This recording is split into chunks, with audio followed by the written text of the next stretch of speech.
अस्सलाम वालेकुम स्टूडेंट्स। ये क्लास है सोशल स्टडीज़ की, क्लास फिफ्थ, और लेसन का नाम है the land of dense forests. इसमें हमने पढ़ना है जो इक्वेटोरियल रीजन है अर्थ का, उसके बारे में। उसमें कौन सी कंट्रीज़ आती हैं, उनका क्लाइमेट कैसा है, उनकी वेजिटेशन क्या है, वहाँ पे कौन से जानवर रहते हैं, ये सब इस लेक्चर में हमने पढ़ना है। हमने पहली क्लासेस में ये पढ़ा है कि अर्थ जो है, इसको एक लाइन बराबर दो हिस्सों में डिवाइड करती है, जिसे हम इक्वेटर कहते हैं। इक्वेटर के दोनों साइड 10 डिग्रीज पे जो भी रीजन आता आता है दोनों तरफ से 10 डिग्रीज में, उसे हम इक्वेटोरियल रीजन कहते हैं। इक्वेटोरियल रीजन इसे क्यों कहते हैं? क्योंकि ये इक्वेटर के दोनों साइड आता है, इसलिए हम इसे इक्वेटोरियल रीजन कहते हैं। अब अगर हम देखें कि इसमें क्लाइमेट कैसा है, यानी वहाँ पे गर्मी कितनी है, क्या है, इस हिसाब से अगर हम देखें तो इस इक्वेटोरियल रीजन को हम टॉरिड जोन कहते हैं। यानी जो इक्वेटर के दोनों साइड ये सारा एरिया पड़ता है, हम इसे टॉरिड जोन कहते हैं क्लाइमेट के हिसाब से। अच्छा, क्लाइमेट इसमें कैसा होता है? क्लाइमेट इसमें होता है वेरी हॉट एंड ह्यूमिड, यानी बहुत गर्मी पड़ती है वहाँ पे और हवा में बहुत सारी नमी होती है। ये थ्रू आउट द ईयर होता है, मतलब पूरे साल ऐसा ही मौसम चलता रहता है। अच्छा, इस सारे एरिया में जितने भी रिवर्स हैं, लेक्स हैं और बाकी सारी वाटर बॉडीज़ हैं जिसमें पानी रहता है, उनमें इवापोरेशन ज़्यादा होती है, क्योंकि गर्मी ज़्यादा पड़ती है। तो जो वहाँ की वाटर बॉडीज़ हैं, चाहे लेक्स हैं, रिवर्स हैं, जो भी हैं, इनमें इवापोरेशन ज़्यादा होती है, मतलब पानी भाप बन के ज़्यादा जाता है।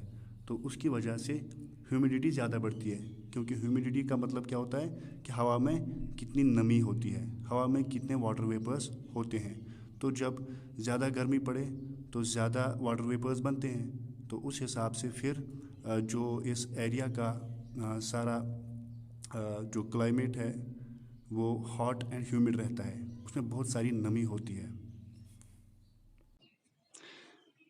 तो जब ह्यूमिडिटी ज़्यादा रहती है तो इस एरिया में हर दिन, ऑलमोस्ट हर दिन कुछ घंटों के बाद जब ज़्यादा गर्मी पड़ती है और ह्यूमिडिटी ज़्यादा बढ़ती है, तो उसके बाद वहाँ पे प्रेसिपिटेशन होती है, यानी बारिश होती है। तो इस रीजन में डेली बेसिस पे कुछ घंटों के लिए बारिश भी होती है, लेकिन बारिश होने के साथ साथ गर्मी भी बहुत ज़्यादा पड़ती है। और इसमें क्लाइमेट जो है इस सारे रीजन का, यानी टॉरिड जोन का जो क्लाइमेट है, ये पूरे साल एक जैसा रहता है, यानी हॉट एंड ह्यूमिड, ज़्यादा गर्म रहता है और हवा में बहुत सारी नमी होती है, वाटर वेपर्स होते हैं। तो इस हिसाब से जो हमारे यहाँ दिखता है कि हमारे पास 4 सीजन्स होते हैं, स्प्रिंग, समर, ऑटम, विंटर, वो सारे वो जो सीजन्स है वो वहाँ पे नहीं होते। वहाँ पे एक ही सीजन रहता है, हॉट एंड ह्यूमिड जो क्लाइमेट रहता है थ्रू आउट द ईयर, यही रहता है। अब हम देखते हैं कि इसमें कंट्रीज़ कौन कौन सी पड़ती हैं। ये जो इक्वेटोरियल जोन है, ये बहुत बड़ा एरिया है अर्थ का, इसमें बहुत सारी कंट्रीज़ पड़ती हैं। ये कंट्रीज़ कौन कौन सी हैं? पहले हम देखते हैं साउथ अमेरिका कॉन्टिनेंट। इसमें बहुत सारे कॉन्टिनेंट्स पड़ते हैं। कॉन्टिनेंट्स में है साउथ अमेरिका। साउथ अमेरिका में से कौन कौन सी कंट्रीज़ हैं? एक है इक्वाडोर, कोलंबिया, ब्राज़ील, और भी बहुत सारी कंट्रीज़ इसमें पड़ती हैं। और दूसरा जो कॉन्टिनेंट है वो अफ्रीका है। अफ्रीका के कंट्रीज़ में लाइबेरिया, आइवरी कोस्ट, घाना, नाइजीरिया, गिनिया, कॉन्गो, एट्सेट्रा। अब एशिया, एशिया की भी कुछ कंट्रीज इसमें पड़ती हैं, जैसे कि मलेशिया, इंडोनेशिया और इंडिया के कुछ साउदर्न पार्ट्स, और ऑस्ट्रेलिया, पूरे का पूरा ऑस्ट्रेलिया इसमें आता है। तो अब हम इस सारी वीडियो को सम अप करेंगे कि हमने इस सारी वीडियो में क्या सीखा।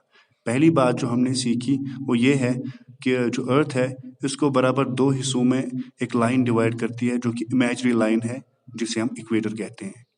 इक्वेटर के दोनों साइड 10 डिग्रीज में जितना भी एरिया आता है उसे हम इक्वेटोरियल रीजन कहते हैं।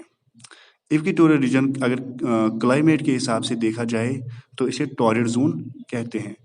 टॉररिड जोन का मतलब कि इसमें बहुत हॉट एंड ह्यूमिड क्लाइमेट रहता है, यानी गर्मी पड़ती है और हवा में बहुत सारे वाटर वेपर्स होते हैं।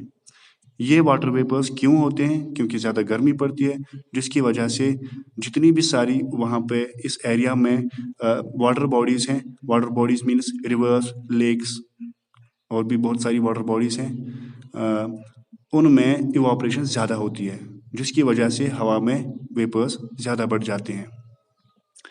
अब जबकि वाटर वेपर्स भी हैं एटमॉस्फेयर में और गर्मी भी है, तो कभी ऐसा भी होता है दिन में कि कुछ घंटों के लिए बारिश होती है, और ये डेली बेसिस पे होता है। गर्मी भी पड़ती है और बारिश भी होती है।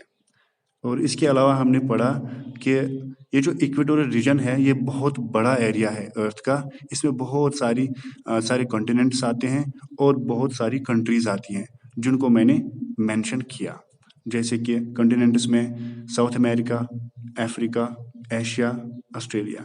और इन सारे जो कॉन्टिनेंट्स हैं इनकी कुछ कंट्रीज़ इसमें पड़ती हैं।